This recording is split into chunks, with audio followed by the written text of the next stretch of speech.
అంటే ఏ క్యాన్సర్స్లో ఈ precision oncology అనేది help అవుతుందంటారు?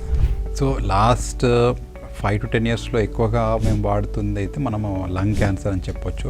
So lung cancer treatment అనేది చాలా అడ్వాన్సెస్గా మనకు యూజువల్గా ఈ టార్గెటెడ్ థెరపీస్ మేము ముందు 1-2 జీన్స్ చూసేది ఇప్పుడు సుమారు 500-600 జీన్స్ టెస్ట్ మనకు 14 రోజులలో రిపోర్ట్ వచ్చేస్తుంది.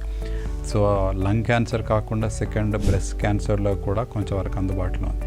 సో ఇప్పుడు ప్రజెంట్ డే 25లో ఆల్మోస్ట్ అన్ని క్యాన్సర్స్కి జెనెటిక్ టెస్టింగ్ అనేది సజెస్ట్ చేస్తున్నాం.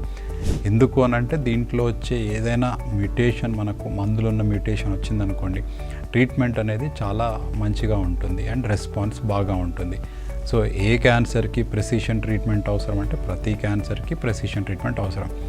ప్రెసిషన్ అంటే ఏంటి? గురి చూసి కొట్టడం. సో మనకు ఎలాగైతే ఒక షర్ట్ అందరికీ పట్టదో, ఏ పేషెంట్కి వచ్చిన క్యాన్సర్ ఇది వాళ్ళకే సంబంధించి మాట్లాడాలి.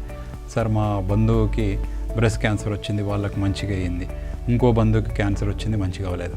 సో తినకొచ్చేది it's a different thing. So each పర్సన్కి వచ్చే క్యాన్సర్ మనకు చాలా డిఫరెంట్ కాబట్టి వాళ్ళకు వచ్చిన క్యాన్సర్ సంబంధించి వాళ్ళ స్టేజ్ బట్టి వాళ్ళకున్న ఈ ప్రెసిషన్ ట్రీట్మెంట్ డిఫరెంట్గా ఉంటుంది.